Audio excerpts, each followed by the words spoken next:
Welcome to the Saratoga Podcast. It is Friday. Happy Friday, everyone, and happy reunion. We're back from our summer hiatus with Dan and Adam. It's been a minute, you guys. I've missed you. Question: Well, what are we doing on a beautiful day, Friday, inside podcasting? How did this come to be?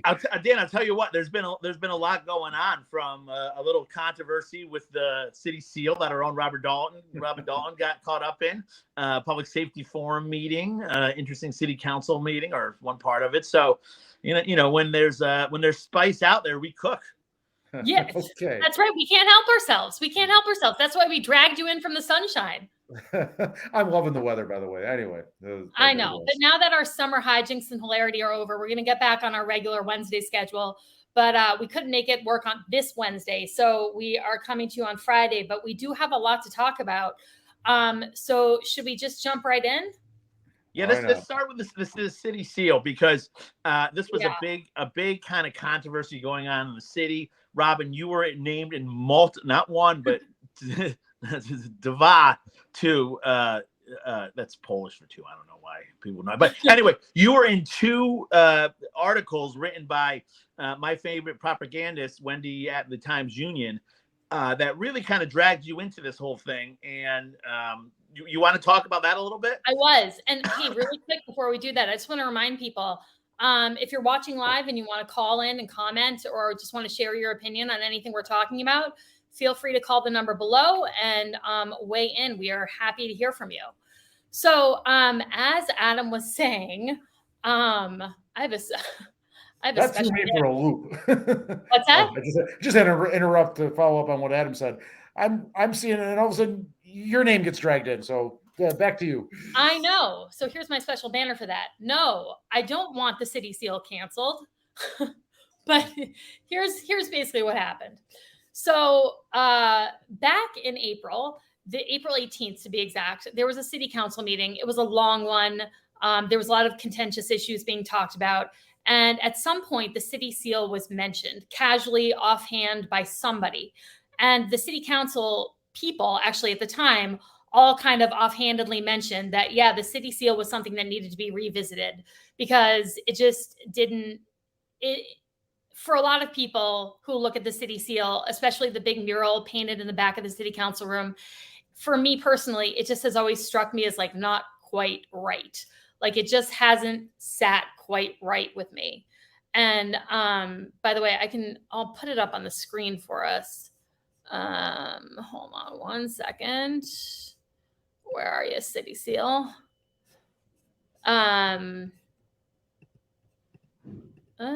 There it is. Okay, so you can kind of see it there. So anyway, that's what we're talking about. So in the moment, it was suggested to me that perhaps revisiting how the city seal looks would be a good project for the Participatory Budgeting Committee.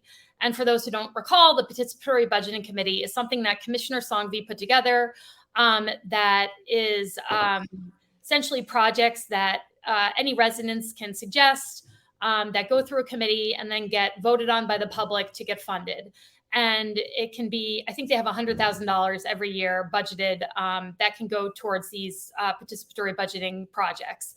And so we're in our second round of doing it. The first round included everything from curling, Dan, that you participated in, to little bike repair pop-up spots, to all sorts of different things in the community. So it can be a myriad of projects. So anyhow, I submitted this as a possible project for the Participatory Budgeting Committee to review. This was back in April. I didn't hear anything. I kind of forgot about it. Flash forward to about, I want to say 2 weeks ago, maybe 3 weeks ago. I got a call from Nora Brennan, who's the head of the Participatory Budgeting Committee. And she was like, listen, we got your submission, and we just think that perhaps there's another way to go about this that might take the politics out of it a little bit more, and might make it a stronger submission. And she suggested proposing kind of a symposium where we asked historians, local historians and regional historians, to get together and talk about our city seal, city seals of various municipalities around us, how we came up with this iteration and maybe, possible changes, but really just coming at it from a historical perspective and not even talking about changing it right off the bat, but just talking about what it is right now and how it compares or contrasts to other city seals around us from a truly just a historical lens. And I thought that was a really good idea because I really didn't want this to be political, even though there is some inherent politics in it. I just truly wanted it to be, rooted in as much history and historical accuracy as possible. So I thought that was a really great suggestion. So I went back and I revised my proposal and sent it back to the Participatory Budgeting Committee, and it read as follows. I said, hello, I wanted to follow up regarding my submission to reimagine the city seal as a potential participatory budget item. After talking with Nora yesterday, I definitely agree that the best initial approach to this project would be to have a symposium of sorts with invited local/regional historians to discuss our current seal, previous iterations, and other pertinent historical factors. If it was possible to invite the community to an event of that nature, I think it would be a great way to introduce the idea of reimagining the city seal through the least political lens possible. I very much appreciate your giving this consideration. Thanks so much, Robin. So that was it. So again, I kind of check out, done my thing. Next thing I know, I'm getting calls from Wendy Libator. I'm getting calls from the Daily Gazette. I'm like, why am I getting calls from Wendy? What could she possibly be calling me about? I've had a pretty busy week. I didn't get back to her. I suddenly see my name in the Times Union. I suddenly see quotes from Dylan Moran that my suggestion of doing this is actually a way to throw a political bomb onto the city council and create some kind of political controversy to make the city council look bad. And, he asserts that this is something that I never spoke of during my 2 years on the city council. So why would I ever be bringing it up now?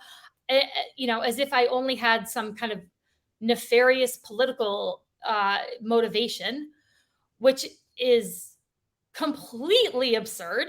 Because first of all, he doesn't know what I thought about or spoke about on my 2 years of the city council. And in fact, this was a subject that came up and was discussed. It was just discussed in one of the committees that I formed, and we discussed it significantly and just decided it was something we couldn't take on.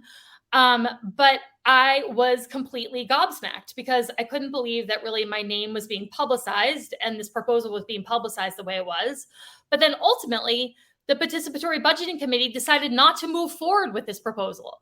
So it was literally put out to the media for no reason other than to create some political controversy. And I don't even really know to what end. I guess just to make me look like an asshole. I don't really know why.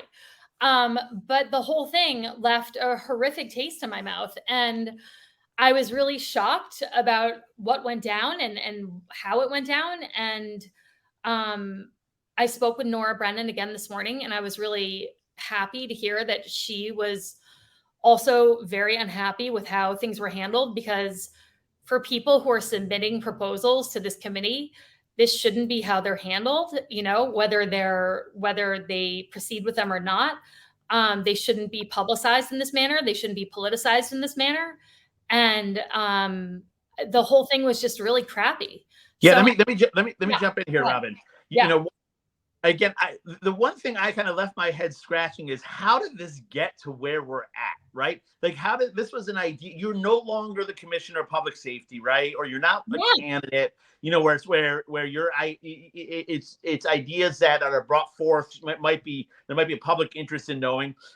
Personally, I think this was a horrible idea. I think our city, if you look at Washington crossing the Delaware, that painting, full of historical inaccuracies. Very powerful painting, though. And we can talk about whether we should change the seal or not, but you stick by your. Wait, by the way, this isn't our original city seal, right? I did from what you said. I did not know that. Yeah, so there's been a couple iterations, which I just think is an important factor in all of this. Is that it's not our original city seal. But anyway, carry on. Right. Yeah. Can I briefly interrupt? Can you guys hear me? Go ahead, Dan. Oh, I'm sorry. My screen is froze for my picture. I just want to make sure you can hear me. Yes, we can hear you. Okay, keep going. So for you to, and I will say this, I think the public as a whole, I threw it up on my Facebook group, and I think like 90% of the people were like, "This is a bad idea." Now, it wasn't framed the way you were framing it, right? If it was framed a little more, they want to like cancel it, Yeah, exactly. Yeah, Betsy. But politically, so for me, and it's interesting. I'm trying, having the insight. Sometimes we know what's going on, but we sound crazy if we say it, so we kind of allude to it. I have no idea why this was be brought forward to something that should be dead, and then it keeps on being run with, and the idea that you would hey, I'm going to put something that's not popular and very controversial out there to that will reflect on you, and not necessarily the any city council members, if they don't bring it up. It certainly is just ludicrous. So I just think I think it's something's going. This is the problem I have with Wendy and the Times Union. To be honest with you, is that what she just carries their water with this stuff. Why is this a story? Who cares? I know. What is she trying to achieve? What's the political goal? She just runs with the committee Dems in the city and just carries their water and writes what they want. And it's just sometimes what the heck is going on? Well, and why are they running to her with the story? Because it's a proposal that isn't moving forward. That's not. Nobody said anything. That is a great question. Not even talking about it. Yeah.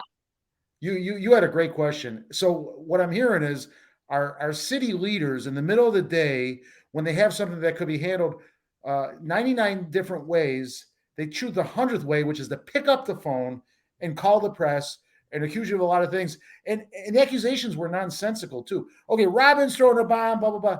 For what end? Finish that accusation. You can't just say a generic to stir up the pot and to cause mayhem in politics. To what end, Robin, would you do that to stir the pot? That bothers me that it's a lot of the same, right? We've seen versions of this over time where they simply would pick up the phone and talk to the person involved. They wouldn't have to call up the Times Union and blindside you and things like that. Or they just don't say anything and everything just goes away. Well, and I also have to say, stop being logical.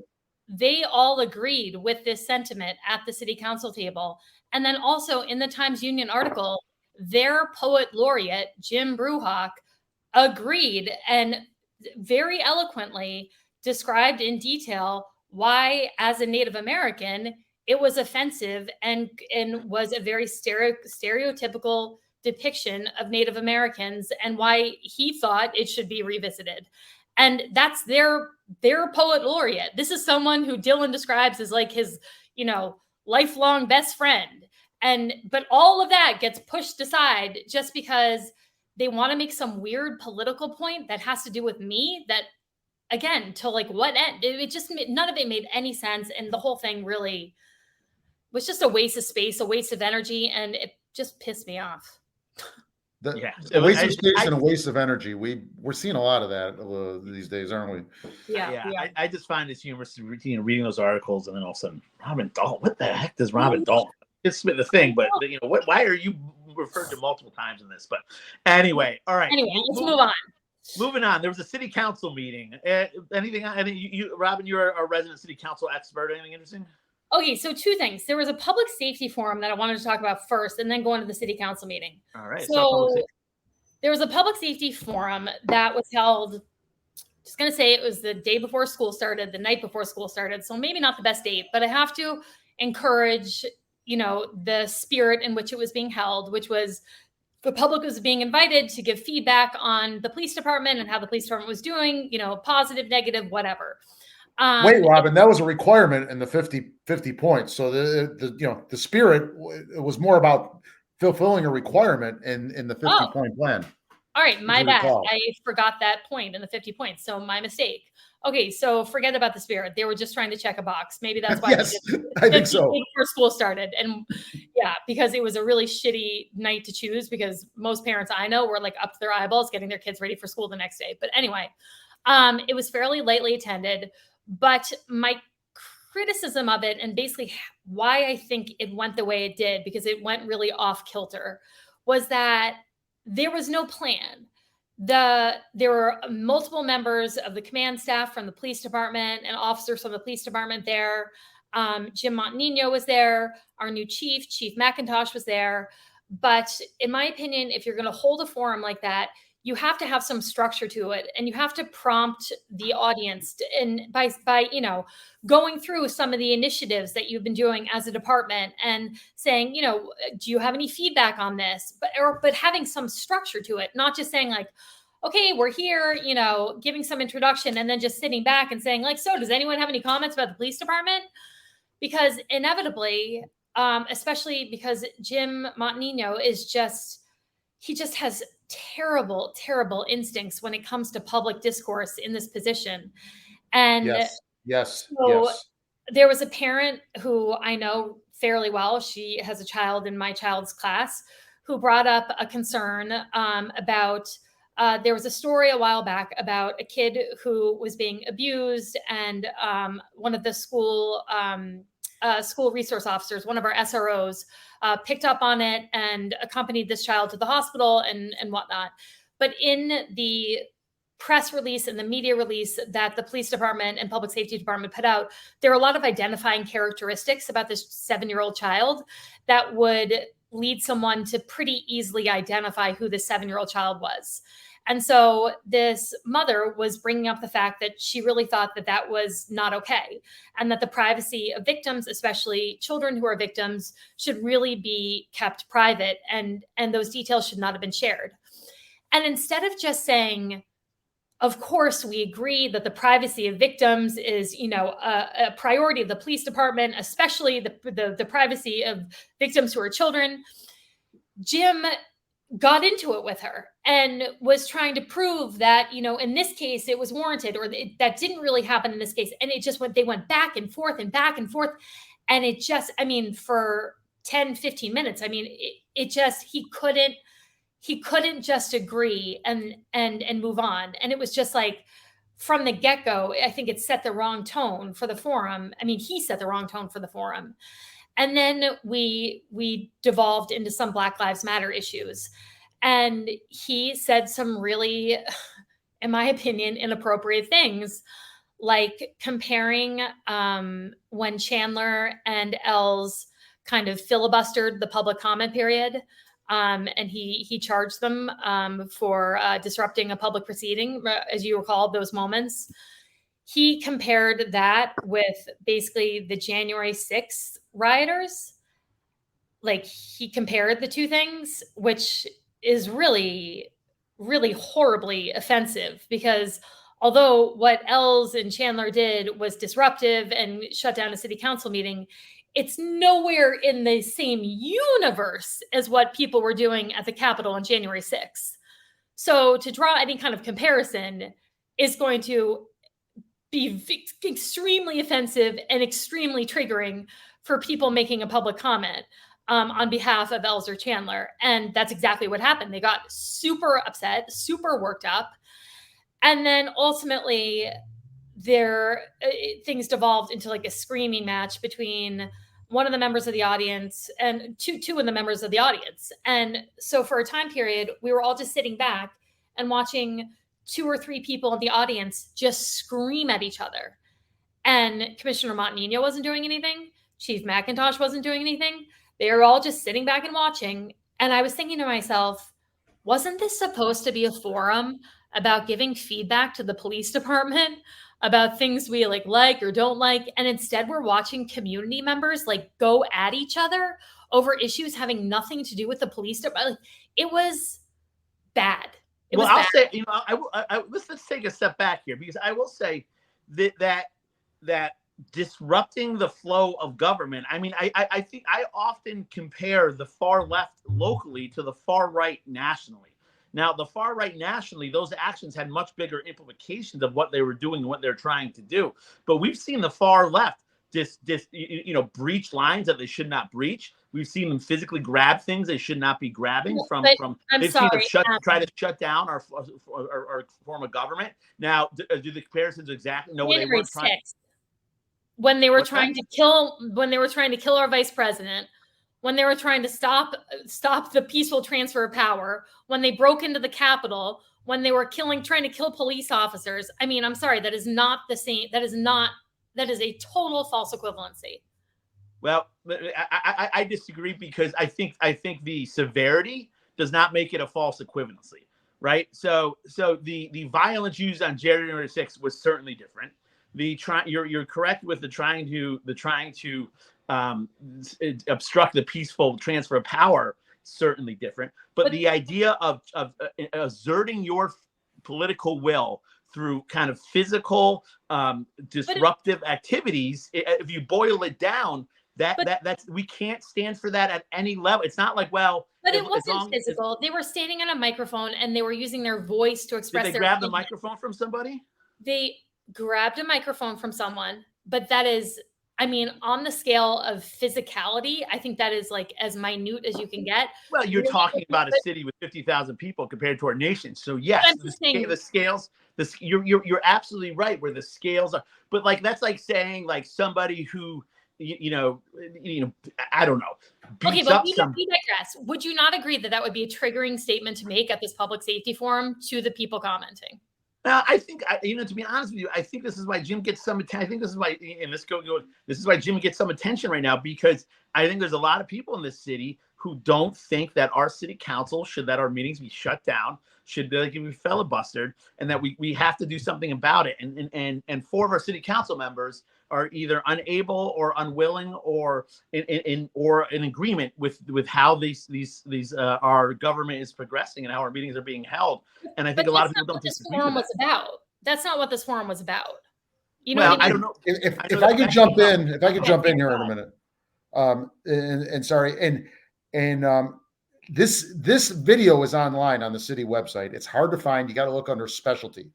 So I did watch half of this, and hopefully I at least indirectly address the problem with this, Adam, is if you see the whole thing, and Jim is maddening because he's the most black and white person at times that I know. And if I could shift into something else he said, and if you see it all, Adam, you might come back and say, okay, I see it now. I see Robin's point. I'm not necessarily taking the time here, but the Cahoots program. Jim was asked a question of how many of the 50 points were implemented.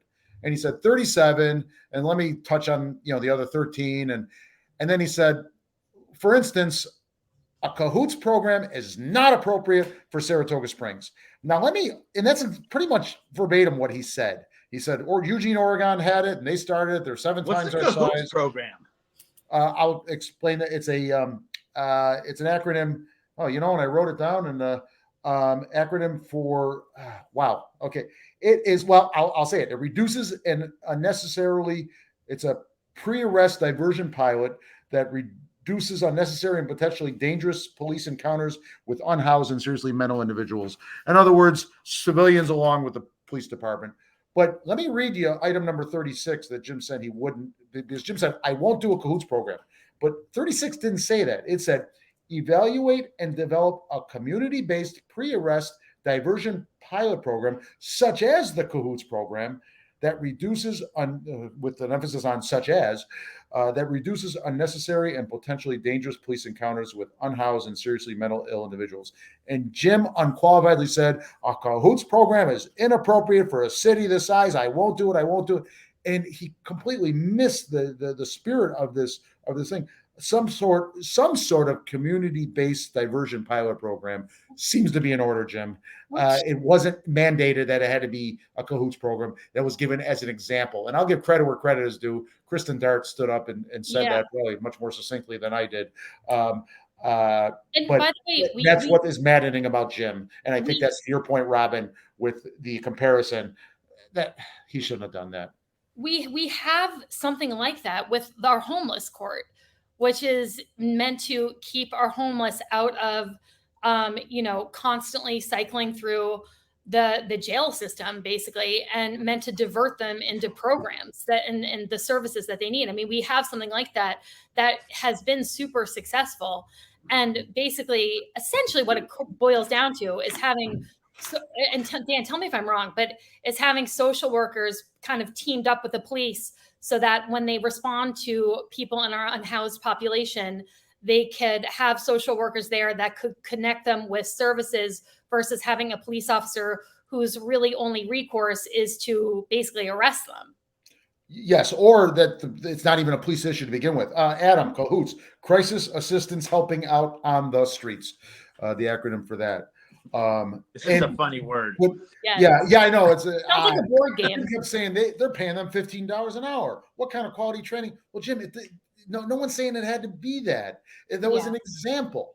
And then he fired up the crowd, and it delved into some. The video on the city website is less than an hour long. So, folks, if you want to look again, it's under the specialty category. Things on the city website are not easy to find. You're gonna have to hunt and peck a little bit. And then he said, the example I give everyone is when Paul Pelosi was attacked, if a social worker had shown up when Paul Pelosi was being attacked, he would most certainly be dead today.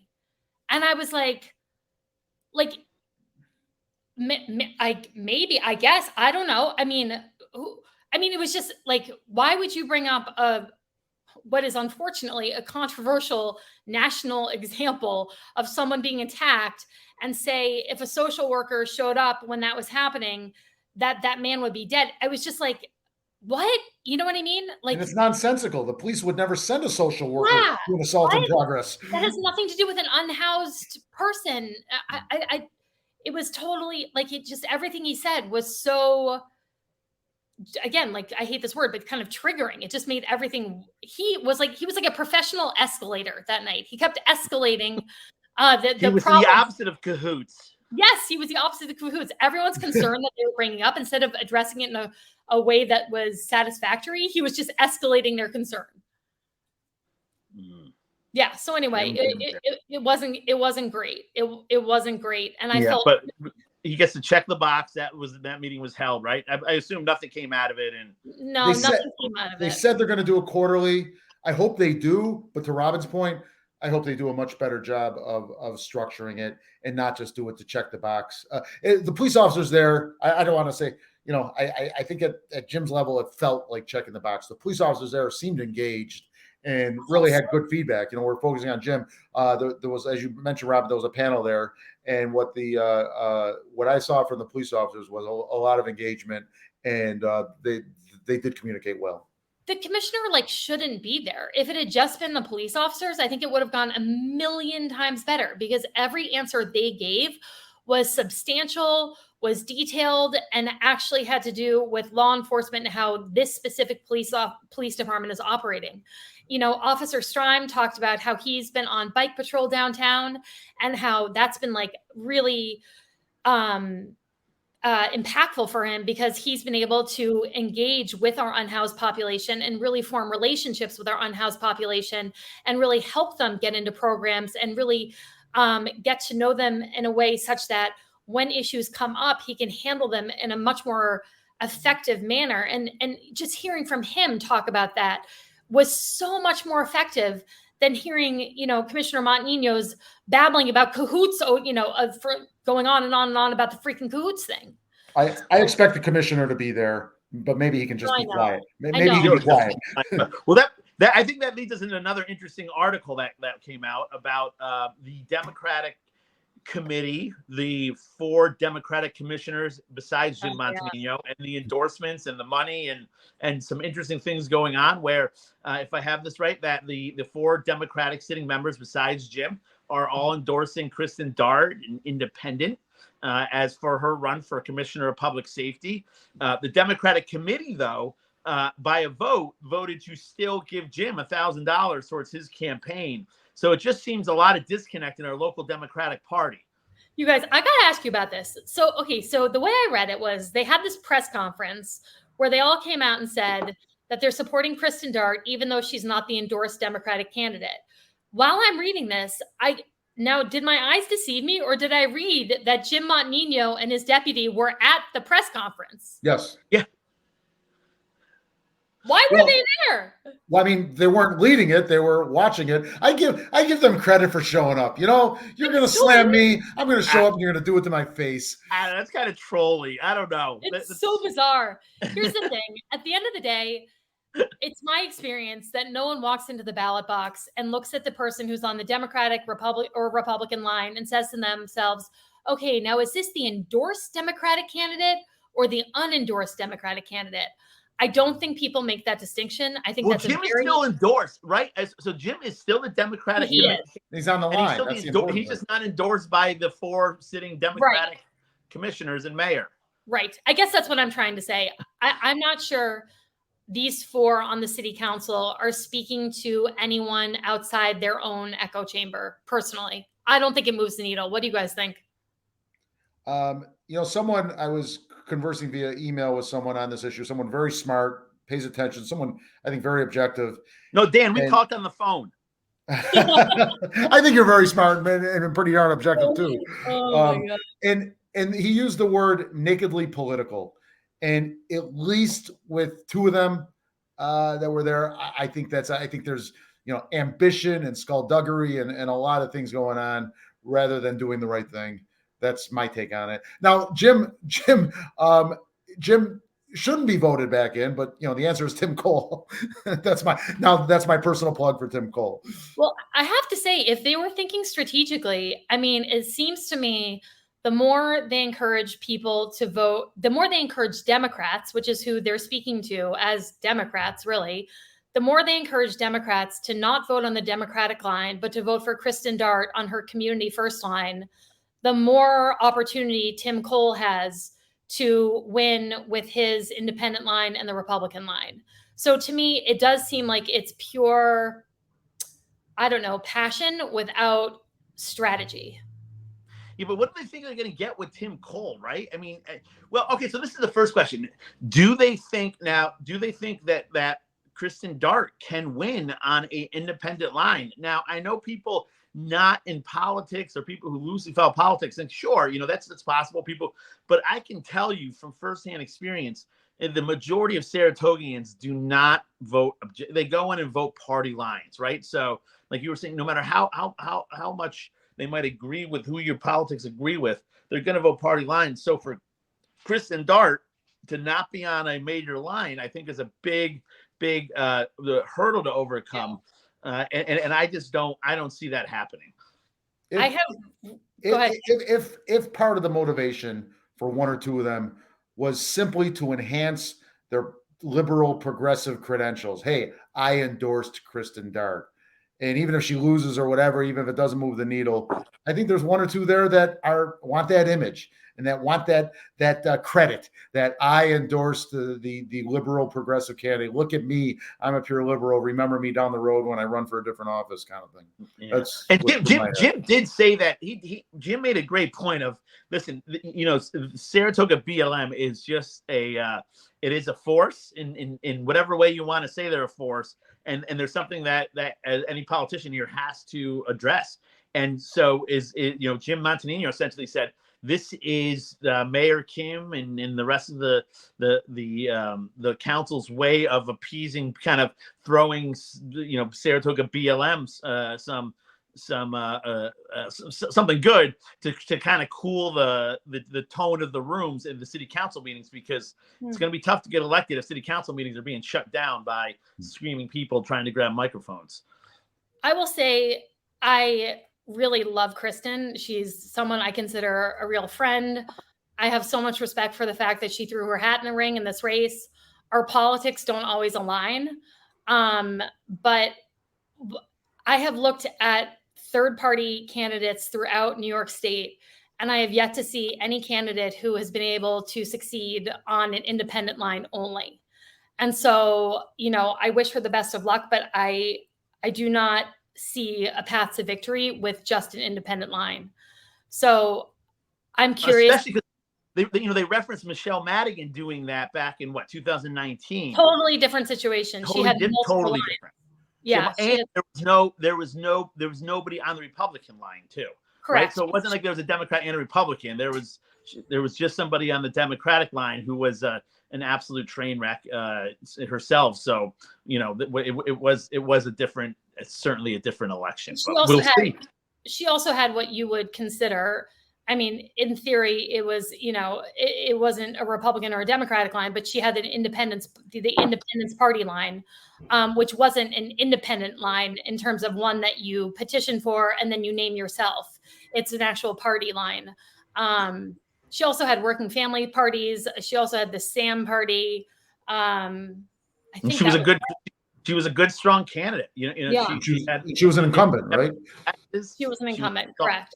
Yeah, you really can't compare the two years at all. They're really apples and oranges. But the independent candidate can affect the election results. So I think we all agree on that, right? Oh yeah. It'll be a spoiler. Proof is in the pudding. Yeah. Been there, done that. Well, I do have to say, I've been following politics for a little over 2 years now since I got involved. And since I've got involved, the city has swung farther and farther left. Nothing seems to shock me of how far left the city will go in their voting and what they do. So I just don't know. I would traditional, like you said, Robin, traditional theory says, listen, being an independent line and that's it, candidate is virtually impossible. But how the city votes is and the people who come out and the way the far left can grassroots get out the vote, then who knows? But you would have to spend such a tremendous amount of money to reach voters in this city to get them to not be vote, because we're going to have people who come out and just vote on national sentiment and just vote the Dem line because they're Democrats and truly they're just voting on national sentiment. They don't know the candidates. They're not really following. Maybe they pay attention the week before election. Maybe they don't. But by and large, they're just going to vote their party line and that's it. And that is really the majority of voters. Like really, truly. If you look at, because I've been psychotically following politics here since I moved here in 2007, I've analyzed the numbers this way and that. And that is the majority of voters and how they vote. And so, for example, the only way I got elected in 2019 as a Republican was because I had 5 ballot lines in 2019. 5, 1, 2, 3, 4, 5. If I had just been running as a Republican in 2019, I would have lost. But because I had those 5 ballot lines, I won. So again, I just don't see, given the way voting patterns have been in our city and in our state and even nationwide, I do not see a path to victory with just an independent ballot line, especially when you have an endorsed Democratic candidate. Yeah. Back to, Adam, I don't want to cut you off. No, I was just going to do like a we will see, kind of thing. Okay. Well, what I wanted to say was a somewhat disagreement with you on the city being so Democratic, and I know the results sort of show that. But when you consider the Republicans have not helped themselves in this city, the Republican Party, for instance, this time the Dems are going to win all but really maybe one seat. I see Tim Cole in a good spot, but the fact is 3 of those seats are uncontested. Yep. And really 4 of them are, because the second supervisor seat is going to go to a Democrat, and theoretically 2 of them can go. Although I think Matt Beach is a strong candidate, so I think he'll get reelected. But I guess last time around they had some really strong candidates and they had some weak candidates. Heidi didn't lose by much at all. And like you said, Robin, you may have been the spoiler there. So I agree with you that definitely this is becoming more and more of a Democratic city. But I think part of the election results are at least have to acknowledge the Republican Party, as much as Mike Brandy seems to have been trying, and I give him credit because he was looking for candidates, just didn't work out. Part of that is, I don't know if their fault is too harsh a way to say it, but it's the circumstances that the weaknesses of this party in the past 2 election cycles, either with empty, with no candidate, or maybe not as strong candidates. Well, I was going to say it's also the Trump effect too. I was just absolutely. In 2019, the only way I agreed to run was if there was no mention of Trump. I mean, I was a true rhino in every sense of the word, and that was appealing in Saratoga. And that was before Trump was really Trump. That was before January 6th, and but Trump was still pretty Trumpy in 2019. He was 3 years in. It was still. It was all right. Yeah, 3 years in, he still was pretty Trumpy, right? Yeah, he was still pretty Trumpy. And I ran with 2 Democrats, Meg Kelly and Michelle Madigan, and I all ran together. So I ran with 2 Democrats with this one Saratoga concept. But so finding a Republican who's willing to run basically with Democrats or run as a very, very moderate Republican, when you have when Trump has such a hold on the national party, is difficult to find in general. And then also finding a Republican who's willing to run in Saratoga Springs when you have this history of just loss after loss after loss. I mean, they were very, very confident about their slate of candidates last time around, and they all got creamed except for Skip Sirocco, and Matt Veach. But Skip Sirocco and Matt Veach were multi-term incumbents. And so why would you put in local elections here? I will give Mike Brandy, the head of the Republican Party, credit because Tim Cole is a Democrat, right? So he's kind of putting the Republicans. I think I've gotten that message. They're putting city first. With putting a Democrat up there, somebody who they they think shares more of their values, but not necessarily is as a Trumpian MAGA Republican. He was a recently registered Democrat. Story. Yeah, but can you imagine the Democrats putting somebody like me on their line with an R behind my name? Totally agree with you. Yeah. No, I do totally agree with you. And I think that if I were Mike Brandy, I would have taken this election cycle to kind of rebrand what the Republican Party was citywide. And I think with the establishment of the one Saratoga, also independent line, which is kind of a hybrid line, which for people who don't know, there are Chris Mathieson, Tim Cole, Michelle Madigan, and Matt Veach are all running on the one Saratoga line. So it's kind of a hybrid line, a fusion line.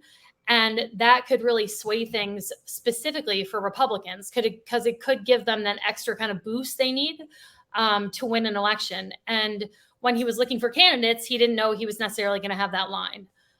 So we'll see if the one Saratoga line, helps in terms of getting Republicans across the finish line. It'll be interesting to see. Let me acknowledge John Saffold, who I think is a stand-up citizen and a solid candidate. I just don't want to gloss over him. I think John Safford is a really, really nice guy. I just think that I wish he was a better political candidate. If he was, he would have been elected already in one of the number of campaigns he's already won. He's not a great candidate. I'm not saying he is, but he's not a bad one either. I think he's a stand-up guy. He served his country. There's a lot to be said. And I wish the Republicans, actually, Chris Mathieson, to his credit, told me once he wouldn't take the Republican endorsement. He's been a Dem, to his credit. I hope Chris.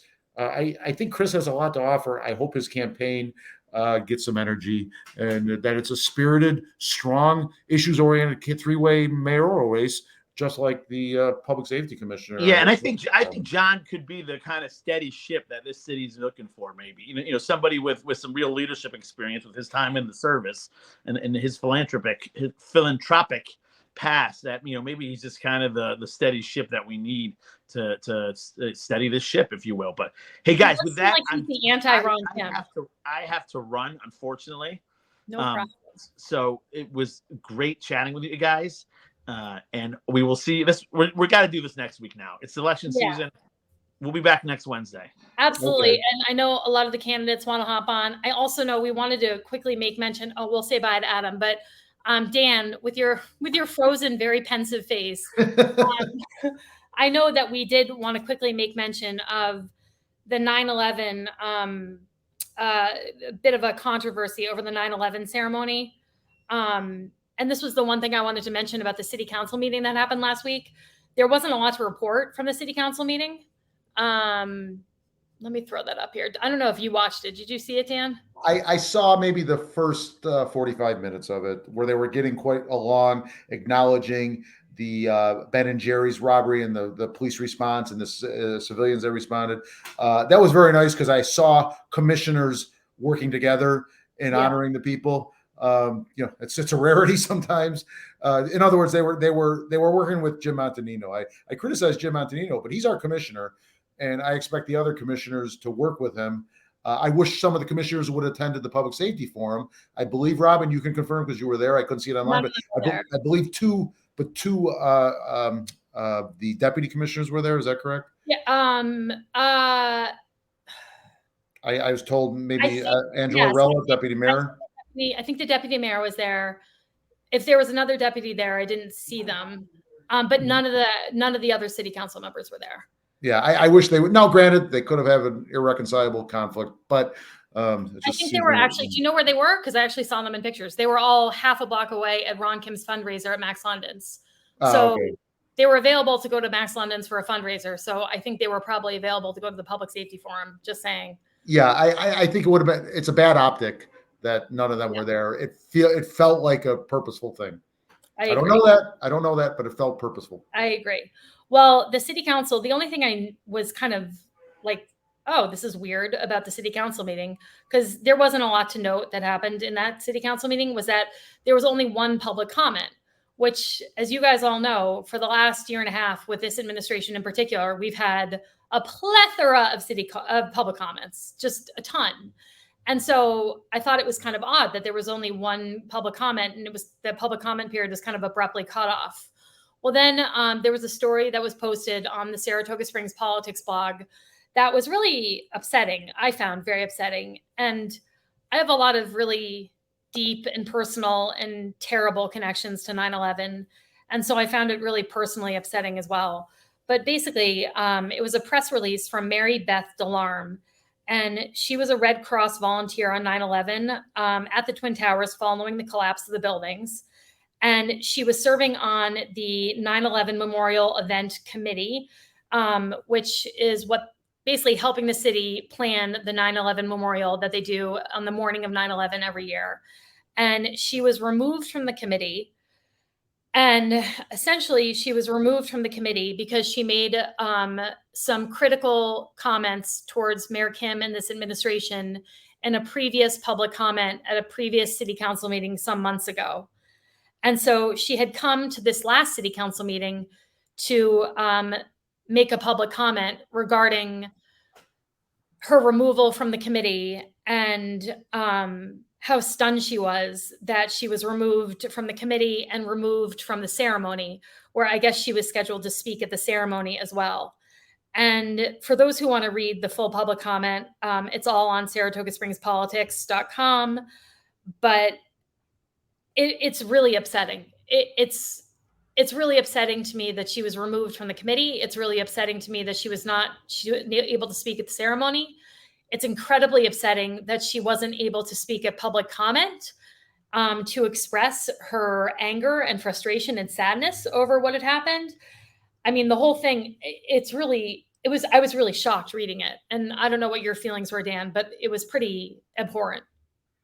Yeah, there are times when I disagree with John Kaufman and what he posts on his blog, but I got to say, lately there aren't too many times that I've disagreed with him. And his post, folks, again, go to that. Robin said it's Saratoga Springs Politics, all one word.com.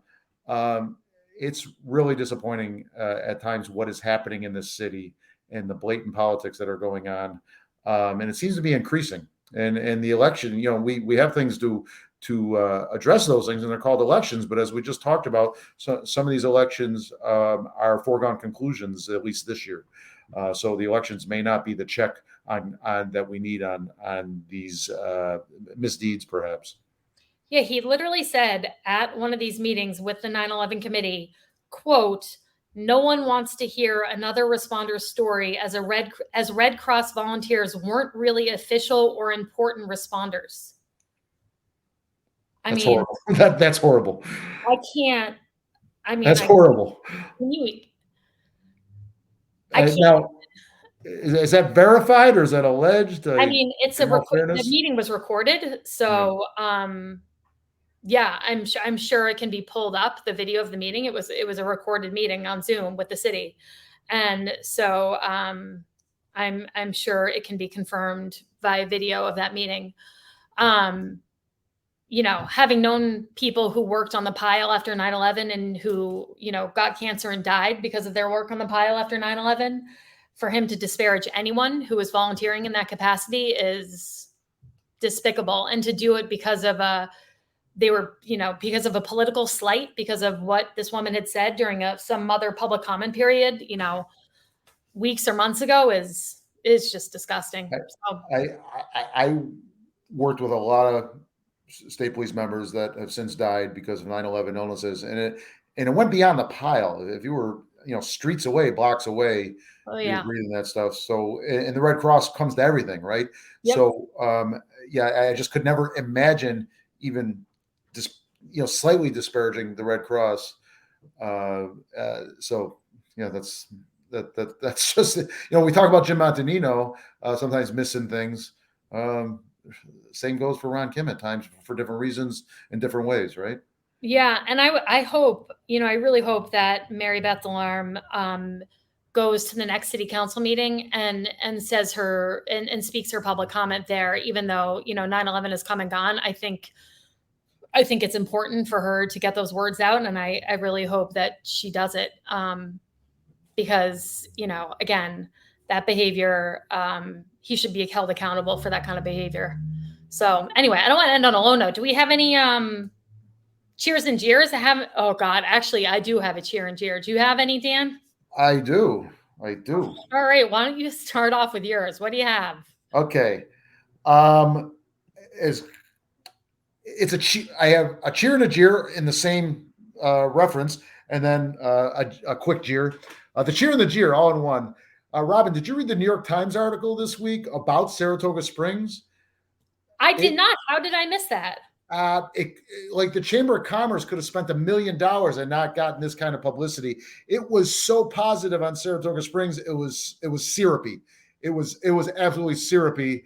I mean, we know Saratoga Springs is wonderful, but like this article even was sort of like over the top. And as a Saratogian, you say, "Yay! Of course, that's my hometown. I love it." But then you stop and you say, "Oh God!" It basically was said, "What? You haven't moved out of Brooklyn yet, and moved to Saratoga Springs and increased the housing prices even more?" And that's nothing against the Brooklyn people or anyone else moving here, but we've got a housing problem here.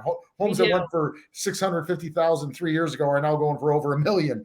I was like, as I digested that article, I thought to myself, "Oh boy, this isn't gonna be good as far as the demand."